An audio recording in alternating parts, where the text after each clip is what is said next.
So what did you do while I was gone today?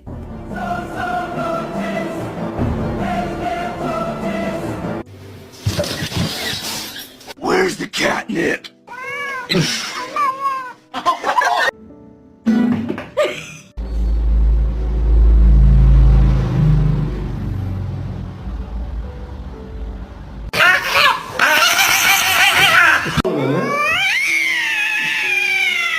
Normalize you not touching my charger.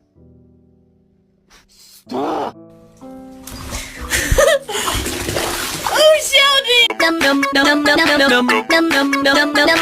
How can I be homophobic? My bitch is gay.